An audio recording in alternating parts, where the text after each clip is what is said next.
Hi, this is Priyanka Evangeline, and today we're going to see the fifth question frequently asked to me as a speech therapist.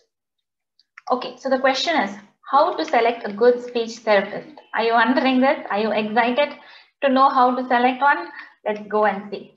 Okay, so I'm going to divide the criteria into two. One is the basic criteria, and the second one is the bonus criteria. So the basic criteria is mandatory. Every clinician, any clinician should have this. So the first one is a degree.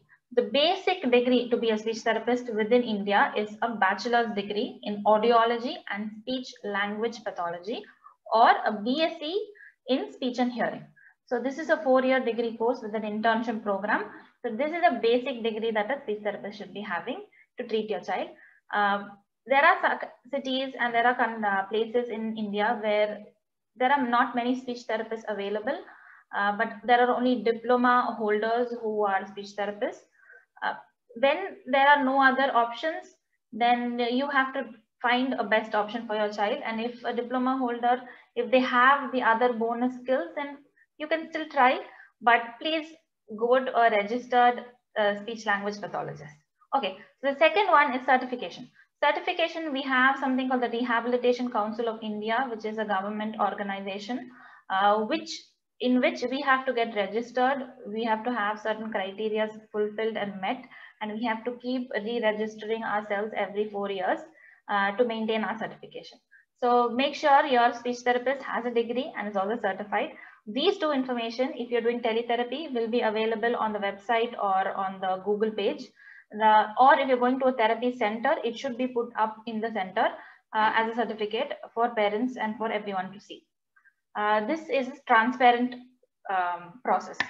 The third one is sound clinical reasoning. So if you see in my previous video, you should know that the therapist should know what they are doing and why they are doing, because they cannot just blindly do something that is not going to be fruitful for your child. So make sure your clinician knows this. You can know this by asking your clinician what is happening, why is my child doing this, what is your plan, what are we doing next, what are we working on right now, what should I do at home. So ask your speech therapist these questions. I always encourage parents to ask me, to question me, because I want to be transparent, and this is a process of development where the family and the clinician should work together. So a good clinician parent relationship is most important for the child's overall development. The fourth one is empathy, which is very basic. Empathy meaning that the clinician should be sensitive and should treat the child with respect and understand the child's needs. In this context, I just want to make one note. I've had parents come and tell me that you have to make him talk, but I don't even mind if you have to hit him to do that. And this is a very alarming thing to say, because nobody likes to be forced, nobody likes to be physically made to do anything, right? And if we try to do that, yes, the child will do it, but that skill is not going to last for a long time, and that skill, the child is never going to understand the importance of learning these important functional life skills. So if you are a parent like that, thinking like that, try to change your perspective, right? So we've seen the basics. These are, any clinician you go to for your child has to have these basic skills. The bonus skills that I'm going to tell you in the coming video is better if it's present, so that you can choose your clinician better. What are these skills? So the first skill is to use motivating play activities. Whenever I say, whenever I tell, I use a play-based approach with my young children. Parents are always thinking, play is so basic, play is not so important, play does not teach your child much. Just make him do these things. But no, that is not how things work in a child, inside a child's mind. Play to a child is the highest form of learning, highest form of research, and the best way that the child will learn lasting life skills. So for a child who's younger than 5, play is the first most important way of teaching. Even for a child older than 5, play is important. Even for you and me, play is important. So that's how we are free and we learn so much more than direct instructions and repeated instructions. Okay, the second bonus point for your speech therapist is to be updated. That is, they should be aware of the current research evidence, research findings, current techniques, and new methodologies that are being published. So this you can identify by if your clinician is often telling you, read this article, find out this information for your child, follow this video, read about this, try this at home. So if your clinician is telling you these things, it means they are updated about the recent current trends in speech pathology. And in motivating activities, you can again ask your clinician what type of activities they are doing, and to show you the activities or to tell you the activities to do at home. The third criteria for a super good clinician is to be flexible.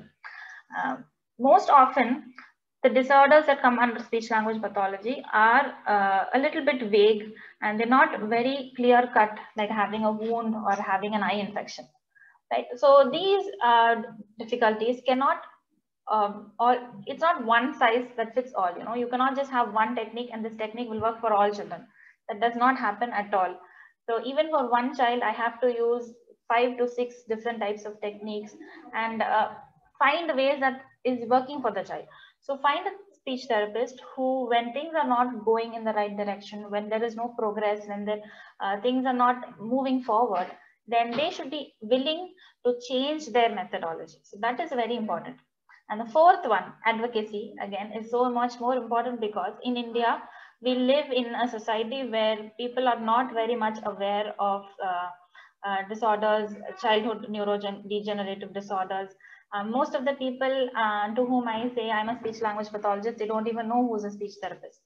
So the whole awareness of neurodegenerative disorders and neurological disorders are less. So you have to be a child's advocate, and the speech therapist, most importantly, has to be the advocate in talking and in communicating with the school, communicating with other family members, with relatives, with grandparents. Everyone has to be aware, because raising a child, raising a special child especially, is not just the work of the mother or the father. It is the work of a lot of people involved in the child's life. So all of them should be on board, and they should also want to work and improve the child in a very positive, friendly, nurturing environment. So a speech therapist will work together with the family and the school to help this happen. Right. So this brings us to the end of the video. Make sure again to like the video and comment if this video has been useful for you, and if it has given you any new information. I'll see you in another new video series. If you want me to do any more questions, if you have some questions that need to be answered, you can type it in the comment, or you can send it to me on WhatsApp and I will make a video. Bye.